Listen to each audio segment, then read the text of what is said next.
Komið sæl, kæru hlustundur og verið hjartalega velkomin í hlaðvarp Myntkaupa. Í dag miðvikudagurinn 27. nóvember 2025 og Bitcoin í $90.329 og hjá mér sestur Björn Harðarsson. Vertu blessaður Björn. Blessaður sæl. Gaman að heyra þarna að það væri 90 staðan fyrir 80 eitthvað. Já. Þó að munum bara einhverjum $100 þá getur það skipt máli sko. Einmitt og samt verðt að taka fram að við erum ekki að taka upp þáttinn á miðvikudegi klukkan 9:30 á kvöldi til bara til að ná þessu yfir 90. Jú, það er mig. Það er komið yfir 90, förum í það útsettingu. Það vill bara þannig til að næstu 2 dagar það hefur verið reynst ógenningur að koma fyrir hlaðvarpi og en þessi þáttur að sjálfsögðu mun koma út á laugardaginn en enga síður held ég bara ágætis tímamóntur til að taka aftur stöðuna á markanum svona ýmislegt að gerast og aðeins bjartara yfir markanum. Eins, já, eins og Hvernig líður þér? Bara eins og áður, bara svona ágætlega. Þetta þetta, þú veist, það voru erfiðu tími einhvern veginn og þú veist að gleðjast erfiðara líka þegar það fer upp að því við erum búin að vera að sjá þetta fara svona upp og niður og bara líka bara, þú veist, alveg sama hvað maður reyna að greina markaðin einhvern veginn, þá held ég að það allir varkárir og það allir í óvissu og það þú veist, það jafnmargir líkur að hlutinni fara upp og niður og svo framvegis, þannig þetta er flókið. Já, sko, við erum með nokkur málefni á dagskrá sem við ætlum að ræða og það er kannski svona best að við byrjum á því sem mér finnst vera svona fréttnæmast sem varðar þessar kaupallarsjóði í öðrum rafmyntum en Bitcoin. Hverjir eru komnir, hverjir eru á leiðinni og hvernig hefur þeim gengið sem eru nú þegar komnir. Svo langar mig aðeins að því ég er búin að liggja svo mikið yfir efni skýringar og svona reyna að ná utanum betur þó við höfum fjallað talsvert það hvernig má skýra þessar miklu lækkanir síðustu vikur og og svo vonandi getum við bara verður tilefni til að skýra það bara að baki. Já. Ég held reyndar að þetta gæti orðið svona, þetta gæti hjakkat aldrei í sama farinu í talsverðan tíma, það er mín tilfinning en sjáum til. Sko, ef við byrjum aðeins á að spyrja þig hvaða kaupallarsjóðir eða ETFs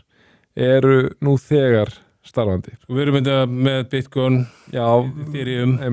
svo erum við með Solana, við erum með XRP, sem við mikið talað við vorum konum líka með HBAR og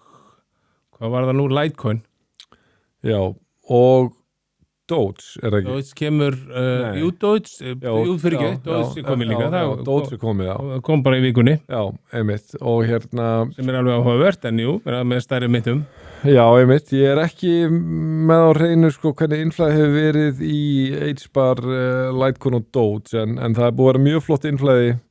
í Solana og XRP. Já, þetta er búið að vera áfram svona eins og bara var bara síðastur vorumynda, þú erum með mikið útflæði úr Bitcoin og Ethereum og áfram innflæði í XRP og Solana og væntanlega myndi ég halda kannski hina líka, finnst mér líklegt þessar 3 Doge, ég er bara ekki með það tölur. Þetta var til að við getum sagt hvaða tölur þetta eru á tæplega 10 dögum allavega samkvæmt þeim upplýsingum sem ég var að fletta, þínar voru aðeins öðruvísi en nokkuð eins sömu tölur samt. Það var þetta rúmlega $500 million í XRP og tæplega $500 million í Solana. Já, og þetta er örugglega samt aðeins fleiri daga því við erum búin að það eru allavega komin held ég 13 dagar í sól pluss í Solana. Já, einmitt, en XRP held ég held að það vera að taka sko sem sagt ég held að vera að taka dagana frá því XRP var sett í loftið sko. Og það var kannski eðlilegt að XRP sé að standa sé aðeins betur með það en að því ég veit að fyrsti dagur var einhver mjög fyrstu 2-3 dagana voru frábæri á Solana. Já, þeir eru að standa sig örugglega einmitt aðeins betur og geta alveg búist við því að þeir taki fram úr Solana svo myndi alltaf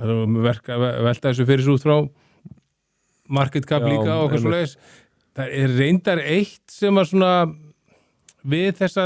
sjóði XRP og Bitcoin, XRP og Solana sem aðeins svona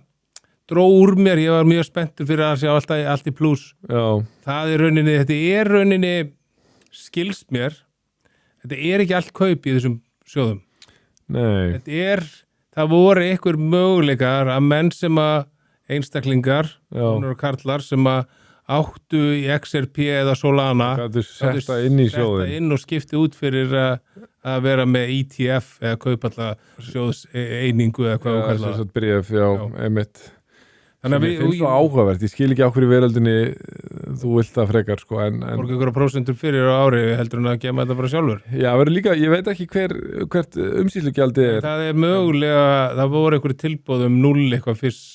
árið hvort það var XRP-inu eða það var bara alveg það var einhver með það er ekki allir þessi sjóðir, alls ekki nei, einmitt en þú veist, og ég reytir svona eitthvað að skoða, ég gæti ekki sé neina tölur hvað það var mikið hlutvall af þessu sko, hérna ok, það er allavega svona góður katalisti og eitthvað sem svona færir mig til að því að það er búin að svakalega vonbrigði að loksist þegar þetta er að koma núna sem hefur verið að gerast, þá einhvern hefur bara verið markaðin svo gjörsamlega þú veist, lamaðar á hræðslu að þetta einhvern hefur bara ekki fengið eða neitt umtal, við vorum búin að vera bara að gera ráð fyrir að þetta yrði svona einhvern stóra sprengjan sem myndi einhvern þú veist, sprengja markaðan alveg upp sko. Það var væntingar okkar höfðu staðið til þess og það var svo margt þetta var svo gaman hérna þegar við fengum Bitcoin kaupallasjóðuna sko og svo er það, þú veist átti þetta að koma ákveðnum tímu þá lokaðir allir allar skrifstofur í fjármálaeftirlitsins og svo framvegis og þá svo fyrir markaðurinn niður og 10. október og allt þetta þú veist nú það maður bara hafa fyrir því að bara fletta því upp bara þetta örugglega þú veist komið skiluru frekar en að sé verið að hérna sem maður einhvern reknaði frekar með að væri alveg verið að öskra andlita á manni af þessum fréttum sko. Og þú veist eins og ég var að þú veist að nefna það við ættum að ræða þetta þannig að þú veist ég fór eitthvað að skoða þetta og þú veist og þú veist maður þarf einmitt svolítið að finna það eins og það annan í desember skilst mér að sé að koma Chainlink sjóður það var ekkert farið mikið fyrir því Nei, og er raunin ekki farið mikið fyrir eiginlega neina þessu. Annað atriði ekki þessu nátengt sem ég er búin að hlakka til að koma á framfæri hérna í þættinum er að ég er núna búin að taka 2 daga í röð í ræktinni, mætti morgun og gærmorgun og það er náttúrulega ekki að spyrja því að hérna þú ert búin að mæta alla hérna mónana eins og allar síðustu vikur. Já, en ég er ekkert búin að bæta það, sko, þú ert búin að tvöfalda nú þegar og það er bara miðvikudagur, sko. Ég hugsa ef það er hættilegt og núna er það miðvikudagur af því að næstu áttu verður tekinu upp á föstudegi og þá er ekkert verið að rukka mann meir þessa viku, skilur, það er bara komin. Nei, ég hugsaði morgun þegar ég sá því og sagði já, svo kemur hann ekkert meir út vikuna því að höfum að fara í upptökur og eftir. Það er alveg, þú veist, bara sko, ég hugsa allavega, ég ætla að mæti fyrramálið, að þá hugsa ég, ok, þú veist, að núna er maður með, tala nú ekki því að ég veit að þú er búin að vera að vinna í viðtölum, sko, í örugglega, þú veist, 11 tíma eða eitthvað, sko, þú veist, og ert mættur til hlaðarpi núna og klukkan er hvað, að vera 10, þannig að hérna, þú veist, ef maður gerir eitthvað þráttur að hafa mjög góð afsökun til að gera ekki sko, þá er maður eiginlega bara búin að negla brókið, þá er ég alltaf að fara að gera þannig ég ætla í alveg talað og ég er búin að taka til ræktardótið, það er bara reddi heima þannig að hérna, þetta er bara að vakna og hérna drífa sér af stað. Ég trúi þér sko. Ég ætla að segja eitt, voru svakalega bætingar hjá þér vegna þess að hérna það fyndi sko að ég var eitthvað svona smá þreyttur í morgunna, ætla bara að labba í halla og svo kemur Sigurjón og segir mig hvað ert að gera og við erum að lifta og eitthvað og þú ert að taka eitthvað svona þetta róðra lyftingavélina og ég hugsaði með mér svona að ég ætla að vera bara pínu góðu við sjálfa mig og ég ætla ekki að þingja í því sem Björn að gera, ég fer bara beint inn í hann og þú varst mjög þingri fyrsta daginn bara djöfisins þingsli eru komin í þetta, þá ertu búin að tvöfalda þingdinar þannig að það er bara geggjað að sjá að þetta er að skila árangri. Já, takk fyrir það. En áfram höldum við með kryptómarkaðinn sko ok, það mér langar aðeins að fara í svo sem ekkert eitthvað svona hvað ég segja ég fekk engar vitranir sko, mér fannst þið svona ná að svona fjallum alltaf helsta en ég horfði þó á klukkutíma vídeo sem hann var nokkuð góður greinandi en mér fannst samt í raun og veru hefði hann getað sagt þetta á svo stundum tíma að hann bara að segja það sem við kannski ekki fjallað til þessa í þessu lagarspil, en þetta alveg rétt og ég er búin að ná svona áttafum betur á þessu og það sem búið að gera snöfnilega sem skiptir alveg heilmiklu máli við vorum náttúrulega eins og allir Rápal og allir að gera ráð fyrir að það yrði svo mikil aukning á peningamagni í umferð á þessu ári það var algjörlega í kortónum og byrjaði þannig en sannleikurinn sá að það hefur orðið gríðalegur samdráttur á peningamagni umferð núna undanfarið og hann var með eitthvað greið að það er að koma sko, frá Kína þetta er global liquidity sko, þá Kína búið að dæla peningum en ég held sko sérstaklega í Bandaríkjunum svona búið að vera vonbrigða, það ekki búið að aukast það mikið og hann vildi meina að það aðal skýringin á þessu sko verðfalli síðustu vikna og segir, svo sem eins og Rápal sagði líka á sínum tíma og fleiri en mér fannst það allavega að vera mér fannst hann allavega sýndi fram á góð gögn máli sínum til stuðnings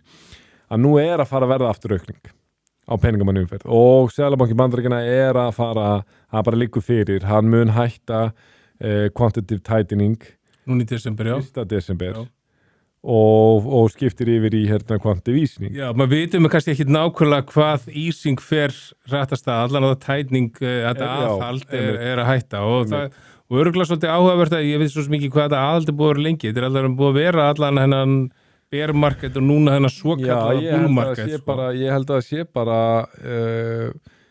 og það kann að vera að ég farið með rántmál en ég held að það hljóta að vera að sé vantilega bara frá því að hann fyrir að hækka stýrivexti sko nóvember 21, allavega mjög fljótlega eftir það þá taka það bara algjörlega eitthvað inn í sko handbremsuna á öllu skilur, þeir hækka stýrivexti upp og bara peningamann í umferð og þess vegna alltaf fjallu markað svona rosalega mikið. Og þessar dagstendingar sem þú ert að segja eru rosa áhugavert að skoða, við ætlum að leyfa okkur aðeins að láta okkur smá dreyma því þú ert rauninni að segja að það sé 2021 í lok árs þá erum við að byrja bear market þanga til núna 1. desember þess að sem að rauninni þá erum við samtals rauninni bear markaðinn og svo kallaða, svo við segja það aftur svo kallaðan bull markaðinn ok, og förum þá í hvernig var þetta á undan 2019 ég man nú ekki hvaða mánuður það en skiptir ekki öllu máli 2019 þarna í kringum þegar COVID fyrir að byrja einhvern veginn Það er ekki alveg 2020 því að COVID Já, það er samt, þið byrjar aðeins easing 2019 og svo í 2020 margfaldast þetta alveg gríðarlega sko. Já, sko, því fyrsta COVID-bylgja skellur á í mars 2020 Ég man hins vegar eftir samt það var hann að desember janúar þá var eitthvað byrjað að vera að tala um COVID Já, það var það sko en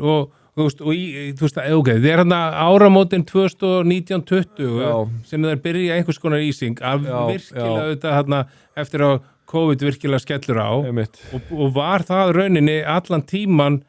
til 2021, þannig að við getum sagt rauninni í síðasti bullmarkaður var easing rauninni allan tíman og það hugsaðu, það sem að menn eru þetta að deila í dag, það er rauninni sko, er þetta 4 ára hringrás eða þetta peningamagnu umfram business cycle ringrás, getur verið að það eins og þarna sína þessar svona nokkurn veginn tímabil að ef við tökum þá inn þetta árið og síðasta ár að rauninni þá búið að vera vera aðhald allan hennan tíma frá því bermarkaðurinn koma á og það sem er líka áhugavert sko, er að þú skoðar bara hækkanir, þá svona hækkar rauninni þegar þetta ísing byrjaði síðast, þá hækkar allt rosa mikið. Já. Og kannski, sem er áhugavert, að lengi vel, ef við hugsum svona Bitcoin dominance, einhvern veginn, sko, hvað var þá var rauninni, sko, altcoins að hækka meira heldur en Bitcoin. Sem að, ef það er möguleiki að við séum að fara að stað aftur og við séum ekki í þessari 4 ára hringrás, að þá getum við sagt að þá rauninni miða við hvað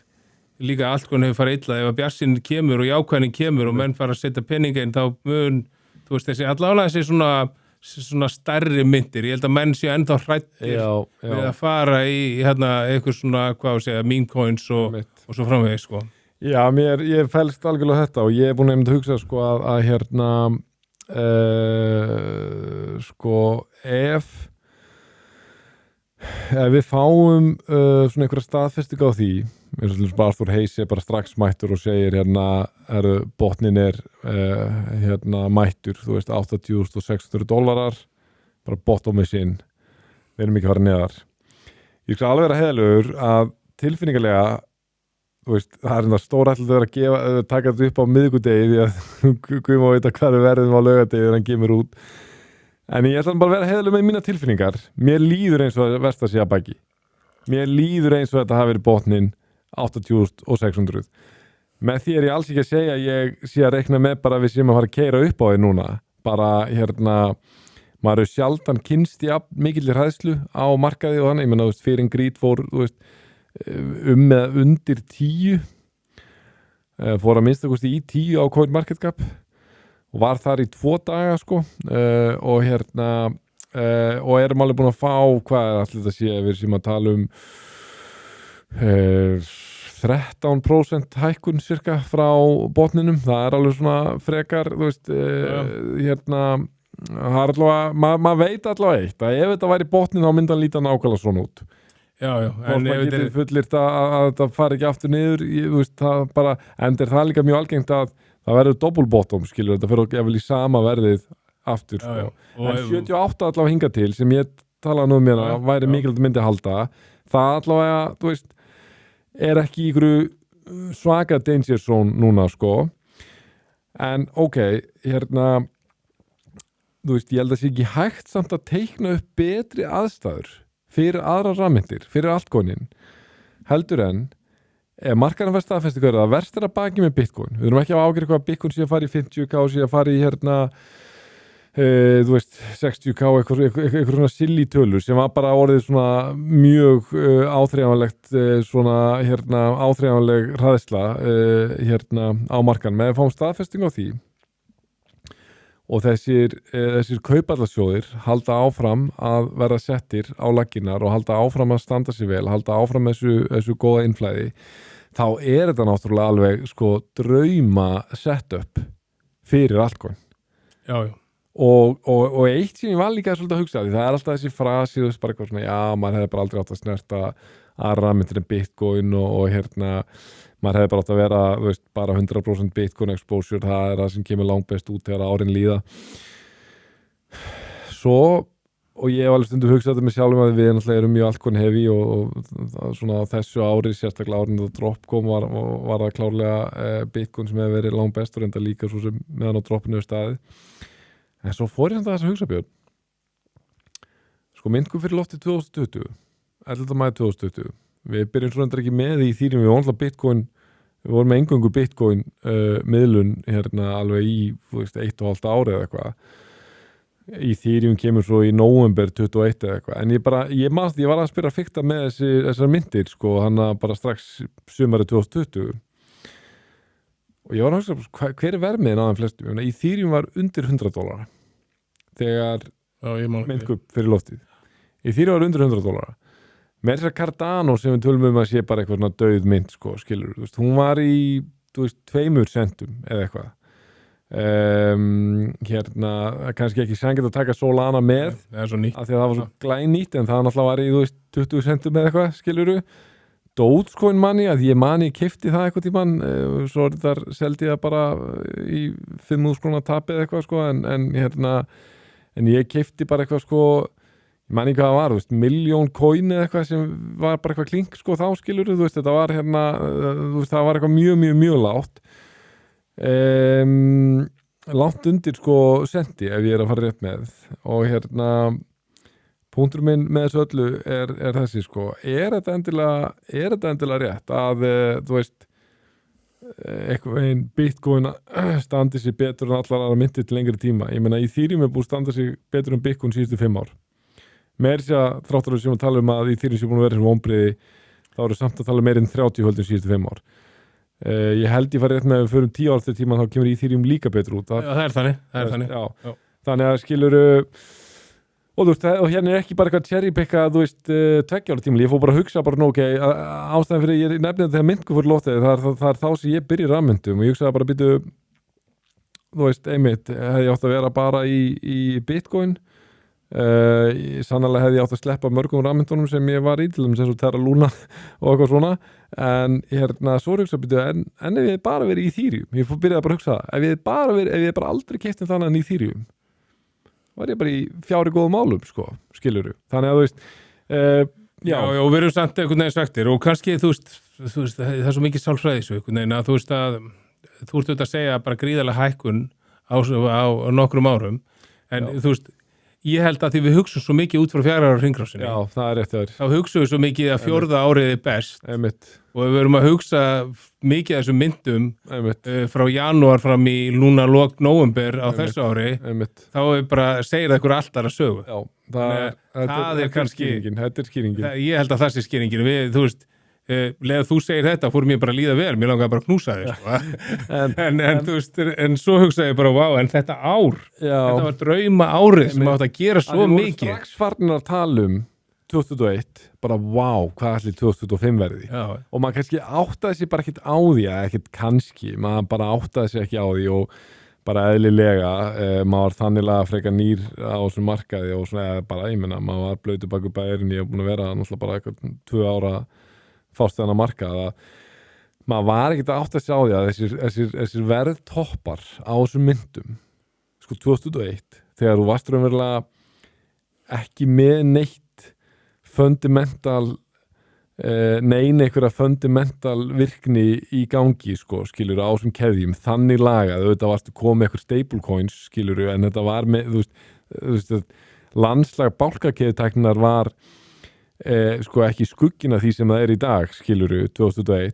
og einu þáttangendunir á markaðnum voru bara almenningur leikmenn eins og ég og þú sko skiluru og þá bara maður samt verið í Ethereum í $4.900 2001 og mann bara var ekkert alveg að fatta bara þú veist á þeim tíma var það algjör klikkun og gat aldrei eitthvað einn staðið undir sér sko ekki frekar en svo sem Bitcoin $69 2001 sko, sem þó átti miklu meiri rétt á sér sko. Núna í dag hins vegar horfi ég á bara, ef ég horfi á $5.000 í Ethereum bara, þú veist, það ég á mjög öðvöld með að skilja þann verðmiða í dag. Skilja það að við séum með eign sem er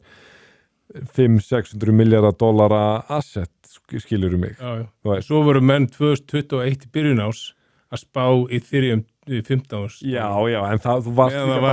líka bara með algjöra manju í gangi, skiluru. Og við höfum svona blessunarlega verið laus við þessa manju. Blessunarlega, þetta áræði máttir að með svona örlítið dassa þessari manju, það er kannski svona hluta vonbrigðunum er að það hefur ekki fæðst sko svo mikið sem svona dass af manju til að gera þetta upp. En ef ég geti sagt þér bara, ég er búin að sjá fram í tíman og það verður bara manjan, hún kemur 2026 út ágúst. Já. Myndur ekki bara fyrirgefa 2025 fyrir að vera svona leiðilegt fyrir okkur? Jú, 100%. En ég segi samt... Það er aftur þetta, þú veist, við höfum áhyggjur af markaðurinn sem búinn, sko. Já. Og jú, ef þú ætlar að, sko, ef ég á að fá vel, ef það að velja milli einhvern manískan bólamarkaðar annars vegar og hins vegar einhvers martrar bjarnamarkaðar, þá var sjálfsög tekið að fyrra að því sögðu eins og ég margótt sagt í þessu hlaðarpi þá er ég spenntur fyrir hvorugu. Já, það verður örugglega ekki manís þó að búlmarkan haldi áfram þá erum við bara ekkert að sjá þetta aftur hérna. Nei, og ég sko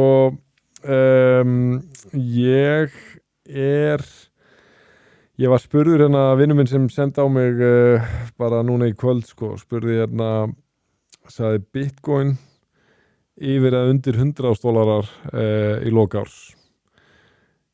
og ég svaraði bara með einu orði, ég sagði undir.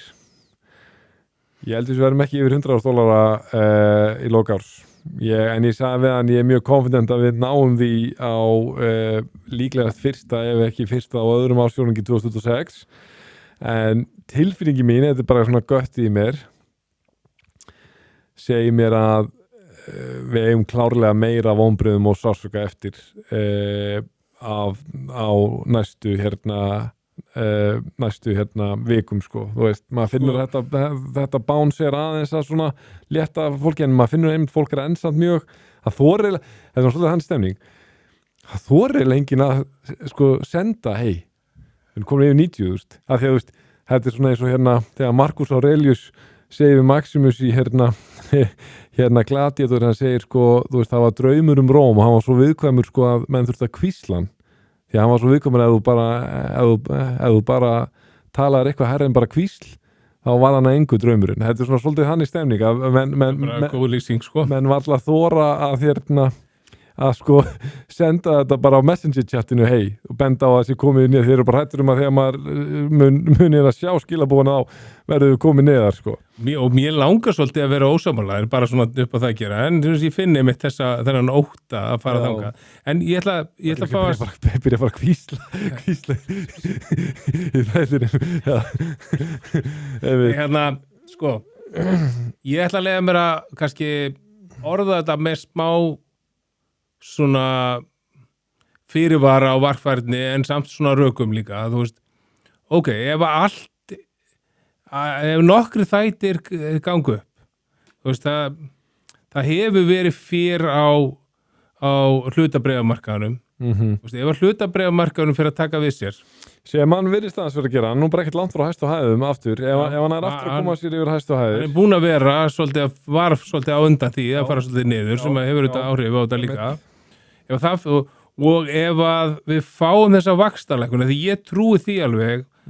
allavega sko, ég veit ekki með akkurat verði núna 90, en þú veist, bara ef við varum að tala í gæri einhvern veginn, svona í aðeins lægra verði, þá myndi ég segja, trúi því alveg að sko,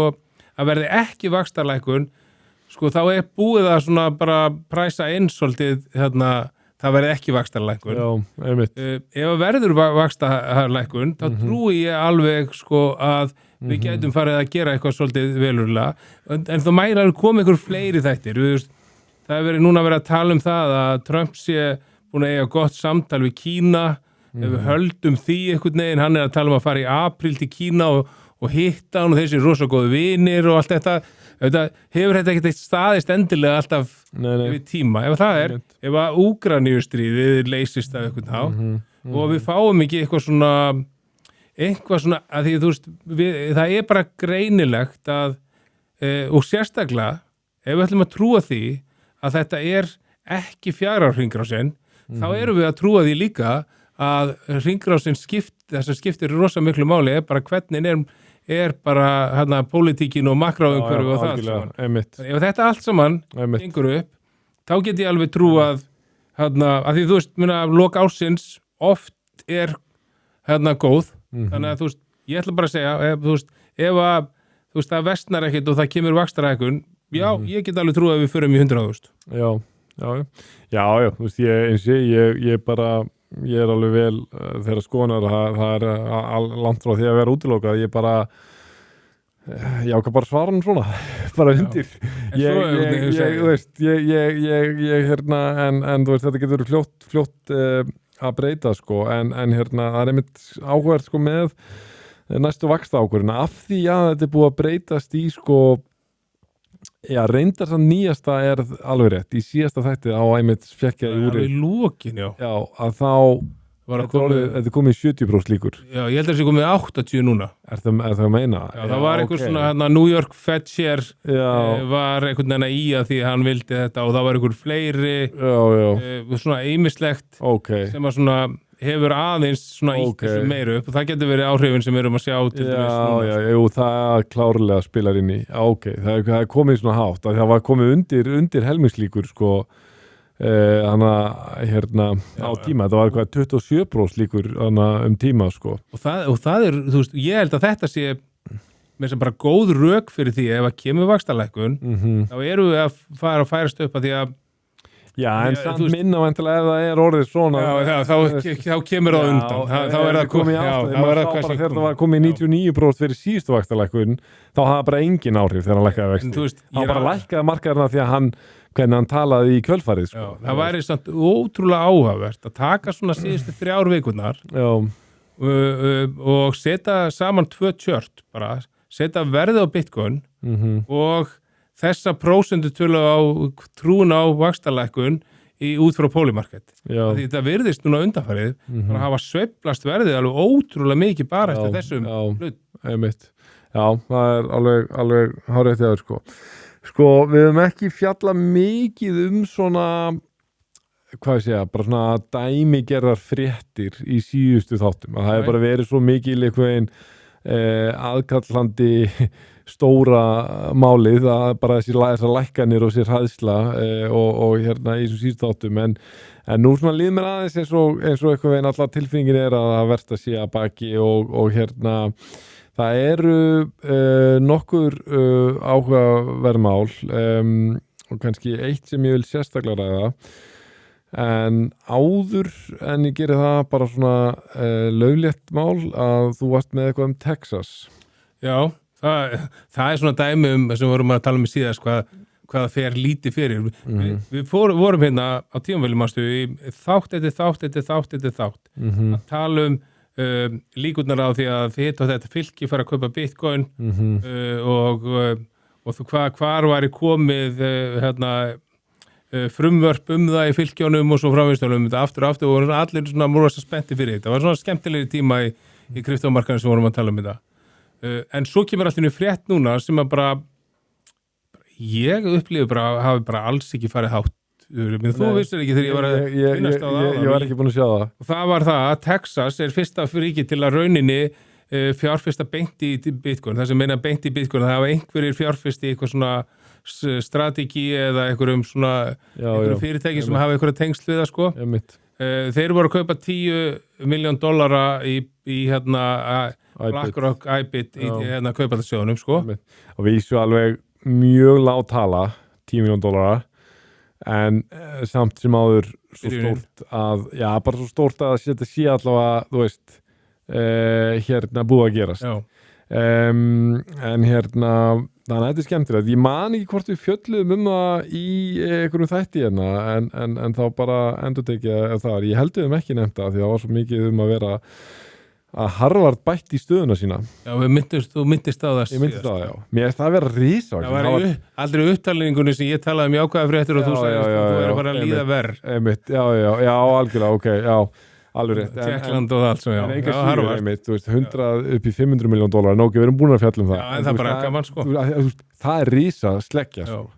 $500 million. Og það var einhver annar svona elite skóli held ég líka sem maður var búin að kaupa. Já, því ég þetta hlýtur að vera bara, þú veist, þetta hlýtur að vera svona, ég sé ekki svona hjarðhæðunar áhrif en þú veist að ef Harvard að gera þetta, ég meina hversu illa eru við að fara að líta út að ef við setjum á $50 million að því að þú veist. Já, vita þeir ekki eitthvað viðskipti?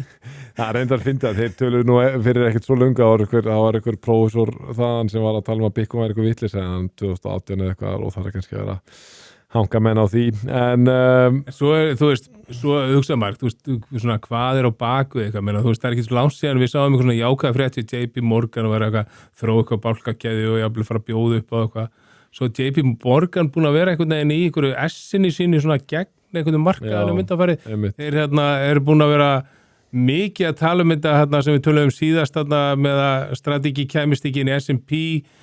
reikna út hvað hvað, þú veist, Michael Saylor þarf að selja mikið til að fara niður fyrir þessi 50% af öllu eitthvað svo leiðis og svo var það bara, þú veist, svo slæmt væp af öllu sem JP Morgan og ég var ekki búin að setja minni í þessa Epstein fjármögnun og þetta, varstu múin að sjá fréttir það og eina sem ég sá en þú veist, bara mér finnst einhvern allt sem kemur á JP Morgan maður bara, þú veist, hann svo maður á ekki verið að halla orði á fólk að minnst hvort þá maður ekki að gera að maður þóra ekki að segja við fólk sko framan í fólk, ég ekki viss hvort ég myndi þóra að segja við Jamie Dimon ég myndi hitta hann en ég er líklega aldrei að fara að hitta hann virkar svo roka fullur gaur þú veist, ég alveg nú er þú bara sálfræðingur hvernig með, þú veist, er þetta ekki bara svona ultimate arrogance í þessum gaur hann virkar á mig þannig þegar hann bara veit allt skiluru og svo hann bara einhvern veginn svona tilfinningarlega einhvern veginn flatur einhvern veginn sko en svo, þú veist, þú talar Epstein ég er ekki að fara að tala það því ég hef ekki sett mér mikið inn í það það var eitthvað rúmur að þeir voru eitthvað með eitthvað og það sem að gerðist raunin sem tengist aðeins er að Jack Mallers sem er nú mikill Bitcoin maxi og talar mikið og segir hvað hann finnst og svo JP Morgan var einhvern veginn að debanka hann, bara einhvern veginn að loka á hann einhvern veginn, fyrir eitthvað suspicious activity sem er útskild neituð að útskýra fyrir hvað. Jack Mallers svaraði svo og sagði hérna, mér skýt sama þetta Epstein banka hana. Já, einmitt. En þú veist, ég veit ekki, mér að ef þeir eru einhvern veginn að aftur að reyna að ráðast á kryptó, mér að allan í kryptó heiminum, þegar þeir tekin einhver kryptón gaur hérna og hann er dýbankaður og eftir að Trump-bræður eru búin að vera að tala bankakerfi á þann hátti ég er ekki vissum að það sé jákvæð frétt fyrir þá sko Já, og þetta sé ekki vænlegt til árangur Nei, það er það sem er svo powerful Já, mér að það voru fullt af fólki sem sagði hættið viðskiptið JP Morgan og kaupið strategi hættið viðskiptið og kaupið Bitcoin Einmitt af því að þú veist, ég held að það sem þessi markaðar og sérstaklega náttúrulega Bitcoin er búið að eitthvað sína og sanna, það er svo gríðarleg þrautsegja og það er svo gríðarleg sko hvað kallar maður þetta þetta er nú eitthvað held í hugdag sko þá er ég bara að segja þess að þegar þú ræðst á það verður sterkara skilur það er eitthvað alveg harðkóðað í systemið, bara Bitcoin hvort sem þú ert að ráðast á það bara með beinum hætti sem þú ert að reyna 51% attack eða hvað það er, þú verður sterkara eða þú ert að reyna að ráðast á það í umræðin eða hvað það er, Bitcoin bara virkar þannig þú veist. Já, mér voru oftur að tala það þú veist að Kína hefur verið að sveifla svo að banna kryptó og hefur að leifa kryptó eða Bitcoin í gegnum tíðina og það hefur verið eitthvað svona tölfræði sem sýnir að alltaf þeirra bannað þá er keypt meira Bitcoin í Kína sko. Já, enda núna, ef maður vill halda áfram með þetta á þessu ári, þá er ekki farið neitt fyrir eitthvað Bitcoin vitleysa, Bitcoin bóla, þeir eru hálfleitar sem eru að kaupa Bitcoin túlíbanar, Bitcoin dautt, allt þetta og þetta er búið að vera sko mesta vonbrigða árið sko. Ég er bara, mér er það bara mjög sennilegt að ef ykkur, þú veist, jável ykkur gaur eins og Ray Dalio sem er náttúrulega orðin pro-Bitcoin núna en segjum að hann hefði bara skrifað eitthvað bara þetta er algjör vitleysa að ekki kaupa þetta ég geti best ímyndað mér að það hefði kert upp því að þá fær þetta athygli og þetta er bara þannig, þetta er með svo mikið power ef þetta fær athygli þá vex þetta sko. Já, það er frekar í hináttina að því við erum svo hrætt að ef við fréttum af einhverjum aðalinn sem er pro-Bitcoin sem er að selja þá fréttum ríkipappi, fátækipappi selt eitthvað Bitcoin til að fyrir einhverja Kiyosaki til að fjárfesta eitthvað og það svona hristi smá tíma upp í þeim sem sáu fréttina fór ekki drosa mikið fyrir þess Einmitt, en svo var önnur stórfrétt og kannski er hún að veru miklu stærri frétt en maður eiginlega átt að sjá og ég skal svona viðkynna, ég er ekki búin að sýta mig það mikið í þetta en þó eitthvað, ég er búin að renna þessi gegnum þetta en þú varst að tala um þetta við mig og þá var annar sem var að senda mér þetta líka að það er með 127.000 Bitcoin sem bandaríska ríkið ekki satt er búið að haldleggja af svo kallu pig butchering scams hvað var í Malasíu, Tælandi eða hvað var Kambódíu. Kambódíu, já. Sko, þetta svo sem ekki alveg nýtt, af því ég ætlaði að tala um þetta hérna, ég er búin að vera með þetta punkta hjá mér, bara, ég ætlaði að tala um þetta hérna miðjan október. Já. En svo ég búin að fekk aftur áhuga á hana að tala um þetta, því að það er gaman að skoða alls konar hliðar á þessu. Býtu, fyrir ekki, er ég að rugla, þeir búin að haldleika þetta? Ertu viss um það? Já. Ok, af því að það voru einhverja tilgáttir, ég var að lesa svo aðra greiningu sem var eitthvað það, að þá var kannski verið sett áður en þeir náðu að haldleika allt klappið, að þeir voru að selja þetta mikið, svindlararnir yfir í Síkas og Monero. Varstu búin að sjá þá umfjöldum? Já, sko, ég skal tala hana... Já, en þú getur bara tekið þess að frétt. Já, ég skal koma að þeir kannski... Þegar hlustendur vita ekki að þessu, að byrja bara aðeins á byrjun. Í byrjun getum við sagt það að, bara svona almennt er að bara sennilega flest svona Bitcoin sem að Bandaríkin eiga og mörg lönd eiga út af einhverjum glæpastarfsemi sem það er handleikið. Ég held að samtals hefur Bandaríkjastjórn handleikið 500.000 bitcoin í gegnum tíð, það selt töluvert af því og þetta allt frá Silk Road yfir í bara alls konar svona skam. En þessi frétt sem að var að tala um þarna, þetta er 127.271 bitcoin. Það er galin fjárhæð, við erum að tala um, ef við miðum við, segjum að bitcoin séu $100,000, það er 90.000, það er bara, þá er það 12,7 miljardar dollara, Já, og það sem við vitum þetta ekki í þessu, svona nákvæmlega, ég kem samt inn á það eftir, hvaðan þetta kemur þetta og hvenar kemur þetta inn, er eitthvað þessu sem var bara þegar Bitcoin var $2, og svo framvegis, en allavega, þetta er þessi rúmlega 127.000 Bitcoin,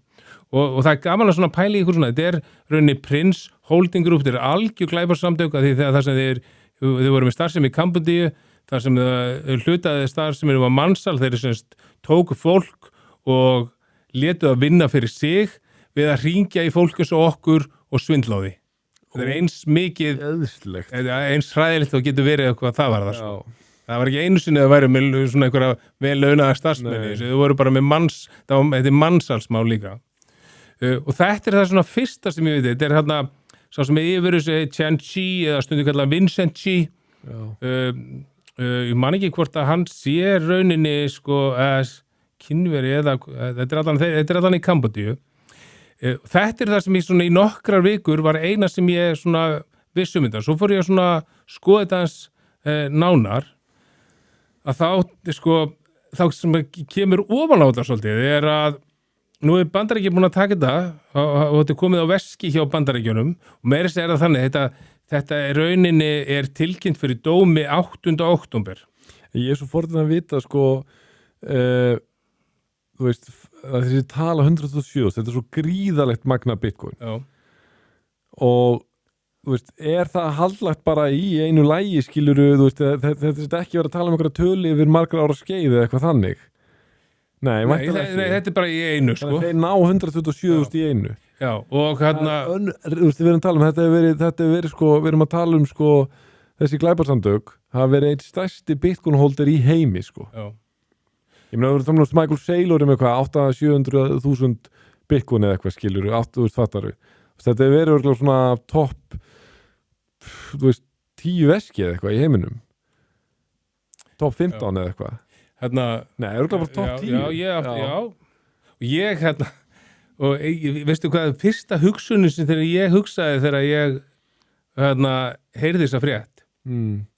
Og það er eitthvað sem fleiri hafa sagt,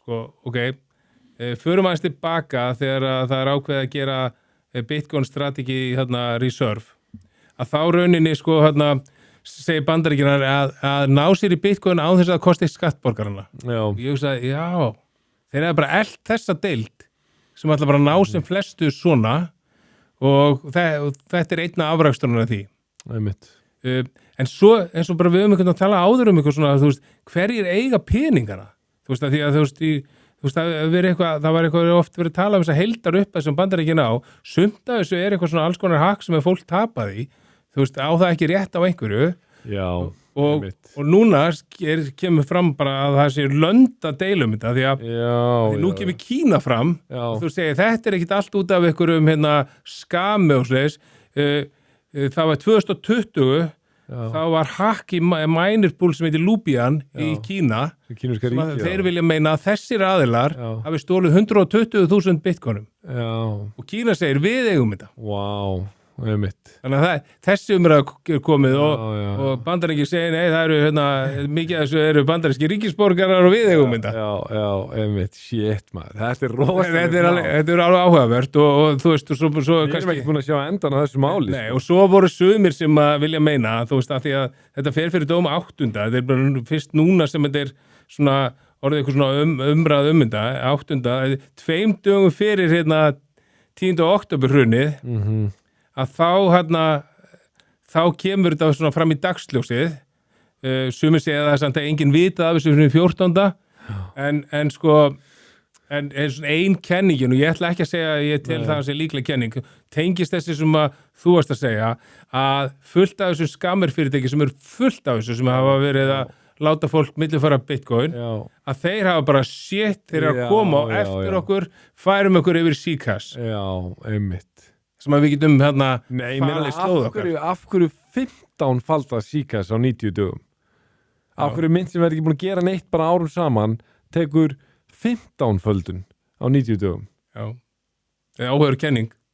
en þú veist auðvitað voru eitthvað svona Naval Ravikant hann að tala um þetta og eitthvað svona stóri og eitthvað svona það er alltaf áhrif sko en þetta er alveg þú veist ein kenningin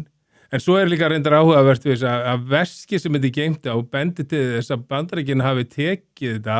2024 en þetta hafi ekki farið fyrir dóm fyrir 8. október 2025 þetta er mjög áhugavert þetta er eiginlega gríðalega áhugavert sko og og greinlega geopolítískt hitamál ofan á allt sko og svo einmitt skilur líka að hún segja bara ok, af hverju ástætt ríkið það bara ef það eru bara þolendur segjum mikið sko bandarískir ríkisborgarar skilur bara búin að tapa endurlega að fólki búið að tapa sparnaðunum sínum í þetta rögl skilur bara þú veist ok, frábært þetta náðast tilbaka en eigið þið þetta núna? Og það er líka með eitthvað, það var eitthvað frækt hakk ég man ekki hvort það var það voru par sem hafði stólið ykkur þau kom í síðasta bullmarket voru þau náði, hann var með upplýsingar þar inn á Google Cloudinu og eitthvað svo leiðis og voru tekin fyrir eitthvað Bitfinex eða held ég að vera hackið eða eitthvað leiðis það er alltaf tekið í til dæmis hvað Bandaríkin eiga mikið en það eru notendur sem eru að bíða eftir sínu sem eru á bakvið þetta einmitt áhvert, mjög áhvert sko ok, af því að við erum að taka bókáni núna langar mig kannski aðeins að áður fyrir mér það við erum núna að fara yfir þau atriði sem ég vildi helst tala Kauphallarsjóðina ég fekk að tala aðeins þarna svona fylla betur í myndina skýringar á lækkunum og svo þetta er þessar fréttir áhugaverðar, mér finnst það gríðalega áhugaverð frétt sko, með þetta skammál og ég held að sé einmitt stærri en við áttum okkur á sko. En mér langaði árum fyrir bókina bara að fá þig til að segja díla við sömu spurningu og ég var að díla við lokárs Bitcoin yfir eða undir 100k að þú sagðir undir, þá ætla ég að bara halda mig við það yfir, ekki langt yfir en yfir. Nei, og hvenær toppu við 126k aftur, hvenær fyrir við aftur í næst óltamæði? 20. febrúar. Og þú ætla að vera svona kaldur? Ok. Já. En aftur það þarf alltaf að ganga upp, en ég ætla bara þú veist, stendur maður ekki bara á fellur með eitthvað svona, þetta er auðvitað bara þú veist, í grunninn höfum við ekki hugmyndu það sko. En ég, þetta er þessu von en ég finn það samt að þú veist, það sem ég hef sagt oft í þetta þú veist, ég búin að vera að skoða þetta business cycle dæmi, þetta money flow og mér finnst það trúverið það sem trufla mig í þessu allir þessi sérfræðingar sem eru að koma að tala um þetta hvar voru þeir áður en þetta ár var svona slæmt þetta er ekki nýjar kenningar það er til mig seitt og svo bara ég er ennþá með svona smá tráma eftir það að hafa trúað mönnum sem höfðu ekki þessi rök, bara almennt ykkur rök sem voru að tala Supercycle 2021 ég finn það bara þegar ég segi ég trú á þetta eftir að fara í næsta ár þá segir bara, shit, I'm doing it again Vá, maður, það hróttalegt ef þetta væri mynd bara komin en svo hugsaði ég bara, ok, þú veist segjum sér svo mér, ég ætla að vera bara það hrókafullur að segja mér finnst gríðarlega litla líkur á því að við sem að vara að fá okkur ískaldan multi-year bear market, sko mér langar nánt þegar mér finnst það eiginlega útiloka ef ég á að tala bara til þetta veit ég að getur gerst en tilfinningulega finnst mér að gríðarlega ólíklegt en ég hugsa bara okkur meira sér ef það gerist þá ætla ég bara að halda sjó og gera það sem ég náði ekki að gera mér var bara ekki kleift að gera það vegna þess að ég var rof bara einhver veginn bóginn var rof spenntur 2021 að kaupa mig auðvitað í gegnum hennar bjarnamarkað skilur þú veist, auðvitað átt ekki ef það að koma, ef þú hefur trú á þessum eignarflokki yfir höfuð, þú veist auðvitað, frábært þeim sem náða að halda í byggunum sér sem keypti á 21 og fór í gegnum en þú veist, ekki bara loka tölvunni skilur í 3 ár, þú veist, kauftu þetta á þessum ridiculous verðum, skilur, segjum að byggun fari $40 eða eitthvað aftur, ég sé það ekki gerast ég held og ég vil bara leggja áherslu þú veist, þetta veit ég ekki hluti en ég vil samt bara, ég ætla bara að vera með það motto og það prinsip að ég ætla bara að tala heiðarlega eftir minni tilfinningu í þessu hlaðvarpi ég held að $80.600 hafi verið botnin ég held að 78.000 sé að fara að halda Já, ég get alveg trúið ég get alveg trúið að við gætum alveg tekið eitt dropp í viðbót sem að nála þessu aftur væri til að vera með allt bitcoinu mitt bara í collateral þar sem bara það myndi liquidatast eða færi undir 78.000 nei, alls ekki, ég myndi ekki þóra það að ég held að sé nógu mikla líkur að ég hef rangt fyrir mér en ég held þetta og þú veist, en svo held ég samt að þetta verði við munum vera hjakk í ykkur svona leiðinda vonbriðis farið sem þetta ekki fara rétt yfir 100.000 og allir bara nú er þetta að fara af stað manstu, ég veit ekki eitthvað mjög víslega rök ég ætla að segja 2017 þá fyrir byggunni fyrst getið við $10 ég var ekki þáttakandi í markanum þá en ég veit hvernig menn töluðum það þeir sögðu bara þegar $10 farið við það bara ok, 10, við sjáum aldrei aftur byggunni undir $10 skilja það sem menn sögðu svo bara 2018 skilur hvað, februar eða eitthvað þá byggun komið í $3.000 svo ferða aftur yfir $10 2019 svolítið áhugavert spike sem gerist 2019 fer alveg í $14.000 svolítið áhugavert svo fer það aftur bara lóðrétt niður í eitthvað 5.000 eða eitthvað aftur, menn voru bara svona já, þú veist, nú 10.000 við erum aldrei að vera að sjá undir $10.000 aftur ég kem svo inn og verð alveg þáttakandi í smarkaði 2020 og ég kem inn og myndku verið þetta í $8.000 og ég fylgist með bara 5, 6, 7 mánuðum þar sem þetta bara svona rétt undir 10.000 svo ferða það sér yfir og alltaf bara nú þetta að fara að stað svo bara, nei, aftur niður og þannig var þetta í marga mánuði og í raun og veru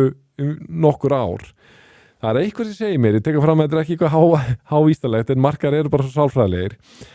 að $100.000 verðmiðin verði dálítið svipaður eins og $10.000 verðmiðin var áður og ég sé fyrir mig núna þegar við förum eitthvað kannski 110.000 eða eitthvað þá byrja allir bara, þú veist til hamingju þeir sem keyptu byggun og undir 100.000 það mun aldrei gefast annað tækifæri svo líður einn mánuður og búm fer aftur undir og þannig hjökkum við það kemur að því, ef þú hefur trú á þessum eignarflokki það kemur að því að þetta sannarlega kveður að byggun aldrei að fara undir $10.000 aftur það bara ekki fræðilegu möguleiki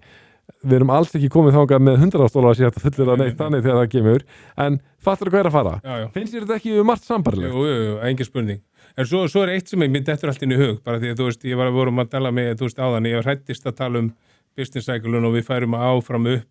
í byrjun næsta árs og ég var að tala þú veist að það er svo erfitt einhvern veginn að trúa alveg þegar menn að koma fram núna þegar þetta ákveðist hérna. Já, en fyrir ég skjóta örstuðinni að þú sagði sko, þú verður vonbrigði með þessu menn, það er búið að koma þeim á óvart að þessi samdráttur í peningamagni umferð í heiminum. Já, og þá kem ég að þetta einu sem er mjög áhugavert að við höfum meira að gagnrýnt aðeins Ralf Pál að tala um svona eftir hvernig markaðurinn hverju sinni. Það sem ég gerði, ég spólaði svolítið tilbaka 8 mánuði aftur í tíman þar sem hann var að tala business cycle-un og allt þetta á SUI conference fyrir 8 mánuði síðan. Mér finnst áhugavert að þetta var 8 mánuða gamall fyrirlestur að þar segir hann þú veist, það alveg þess vegna líkur á því að þú veist, í seinni hluta árs á þessu ári þá munum við jafnvel droppa alveg 45%, alveg alltaf 45% og allir trúa því að þetta endurinn að markaðanum, 4 ára hringrásin og allt það og svo munum við toppa einhvern veginn í fyrsta eða öðrum ársfjórðungi 2026. Þetta segir hann fyrir 8 mánuðir síðan. Já, ok. Já, einmitt, þú veist, það alveg hægt að horfa á þessar lækkanir og segja bara, þetta ekkert nýtt undir sólinni, sko. Við höfum alveg séð markaðin hafa sér svona margóft áður án þess að því fylgi ykkur multi-year bear market, sko. En gott og vel, við þurfum að vera vaknaðir eftir, það eru 7 tímar, 6 tímar þegar ánga til, eða 7, já, þetta eitthvað 7 klukkutíma til vekjarklukkan fer af stað, þannig að þú ert með þessa bók. Já. Ég man þegar þú sagði við mig mitt í spænu í morgun að þú varst að hugsa þessa bók, að já, svona, en þú sagði við erum að taka hann einhvern tímann. Þetta frábært bók, ég teka fram. Já, og mér fannst það líka bara því þú talaði til þess svolítið Linaldin hérna síðan sem höfundur bókarinnar. Já, þetta frábært bók. Ég skal viðurkenna, ég ekki búinn með hana. Þetta eina af þeim bókum sem og það alls ekki áfættistómur yfir þessar bók að maður bara,